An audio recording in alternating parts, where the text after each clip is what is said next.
तो आज मैं आपको भगवान शिव और माता पार्वती की कथा सुना रही हूँ। कैसे ली माता शिव जी ने माता पार्वती की परीक्षा। यह तो सभी जानते हैं कि माता पार्वती ने भगवान शिव को अपने पति के रूप में पाने के लिए कितने ही कठोर तप किए थे और कितनी ही परीक्षाएं दी थी। शंकर पति के रूप में प्राप्त हुए थे।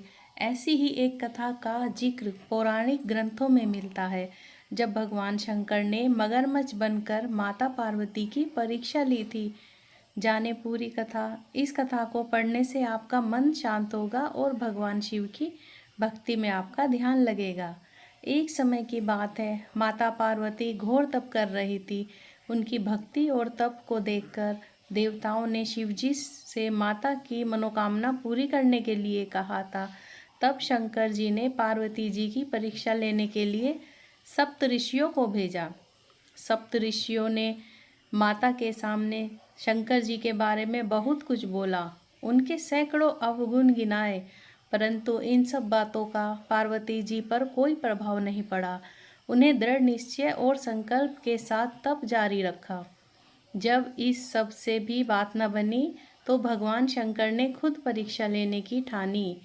भगवान शंकर प्रकट हुए और माता पार्वती को वरदान दिया। उसी समय जहाँ माता पार्वती तप कर रही थी, वहीं तालाब के पास मगरमच्छ ने एक लड़के को पकड़ लिया। लड़का बचाने के लिए शोर मचा रहा था। जैसे ही माता को लड़के की आवाज़ सुनाई दी, वह उस ओर भागी। उन्होंने देखा मगरमच्छ लड़के को तालाब के भीतर खींच रहा था। तभी लड़के ने माता को देखा और लड़के ने देवी से कहा, मेरी ना तो माँ है ना बाप है न कोई मित्र, माता आप मेरी रक्षा करें। पार्वती जी ने कहा, हे ग्रह, इस लड़के को छोड़ दो। मगरमच्छ बोला, दिन के छठे पहर में मुझे जो मिलता है मैं उसे अपना आहार समझकर स्वीकार करना मेरा नियम है। ब्रह्मदेव ने दिन के छठे पहर इस लड़के को भेजा है, मैं इसे क्यों छोड़ूं? पार्वती जी ने विनती की, तुम इसे छोड़ दो, बदले में तुम्हें जो चाहिए वह मुझसे कहो। मगरमच्छ बोला, एक ही शर्त पर मैं इसे छोड़ सकता हूँ। आपने तप करके महादेव से जो वरदान लिया है, यदि उस तप का फल मुझे दे दोगी तो मैं इसे छोड़ दूंगा। पार्वती जी तैयार हो गई। उन्होंने कहा, मैं अपने तप का फल तुम्हें देने को तैयार हूँ, लेकिन तुम इस बालक को छोड़ दो। मगरमच्छ ने समझाया, सोच लो देवी, जोश में आकर संकल्प मत करो। हजारों वर्षों तक जैसा तप किया है वह देवताओं के लिए भी संभव नहीं। उसका सारा फल इस बालक के प्राणों के बदले चला जाएगा। पार्वती जी ने कहा, मेरा निश्चय पक्का है, मैं तुम्हें अपने तप का फल देती हूँ, तुम इसका जीवन दे दो। मगरमच्छ ने पार्वती जी से तप दान करने का संकल्प करवाया। तप का दान होते ही मगरमच्छ का देह तेज से चमकने लगा।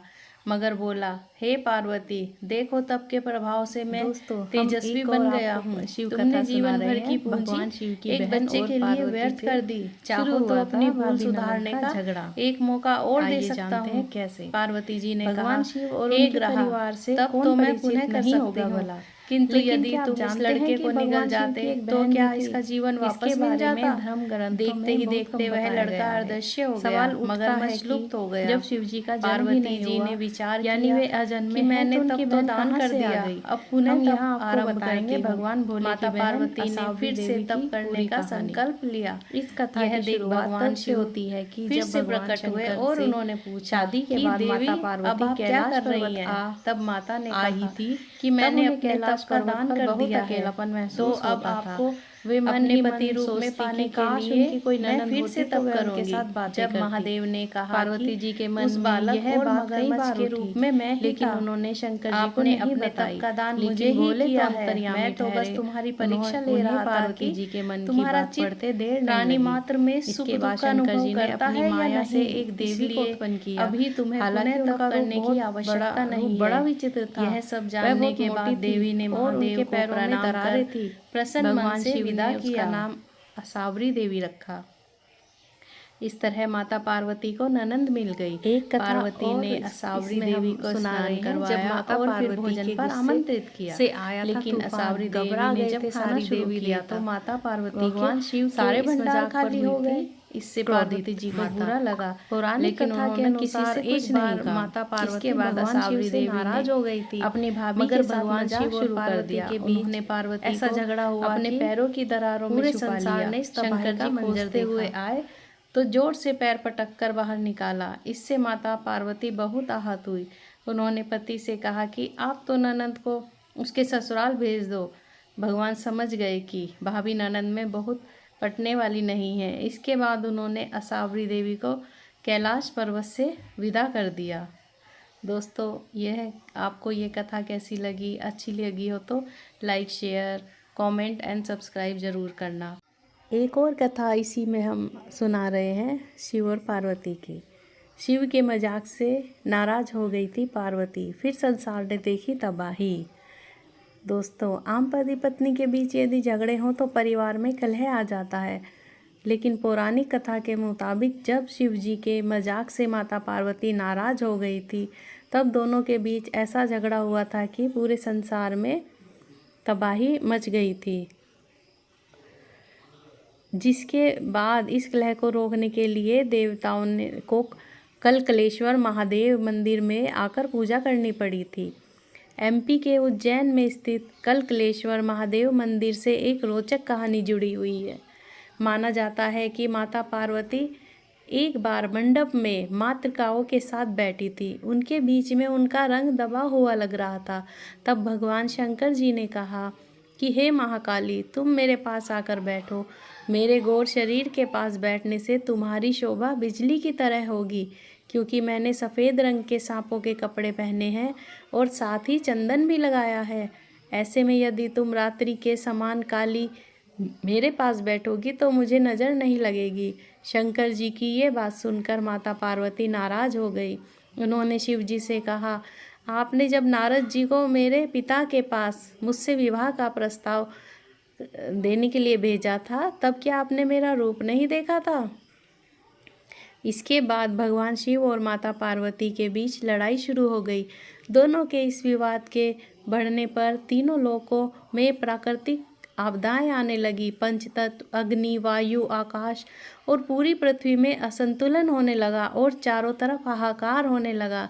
यह सब देखकर देवताओं, असुर आदि सब भयभीत हो गए। इसी कोलाहल में पृथ्वी में से एक दिव्य लिंग प्रकट हुआ, जिसमें से ये निकली वाणी ने कहा कि इस लिंग की पूजा करो, जिससे शिव पार्वती के बीच का क्लेश और कलह दूर हो जाएगा। तब देवताओं ने इस लिंग का पूजन किया, जिसके बाद माता पार्वती का गुस्सा शांत हुआ और एक बार फिर स्थिति सामान्य हुई। इसके बाद से ही इस दिव्य लिंग को कलकलेश्वर महादेव के रूप में जाना जाता है। मान्यता है कि कलकलेश्वर महादेव के दर्शन करने से पति पत्नी के बीच कलह, क्लेश आदि नहीं होता है और घर में शांति बनी रहती है। ऐसा भी माना जाता है कि यहाँ पूजा करने से व्यक्ति का सांप और आग का डर भी दूर हो जाता है। दोस्तों, अगर आपको ये सारी कथाएं जो कि शिव पुराण आदि धर्म ग्रंथों पर आधारित हैं अच्छी लगी हो तो like, share, comment and subscribe ज़रूर करें। Thanks for watching.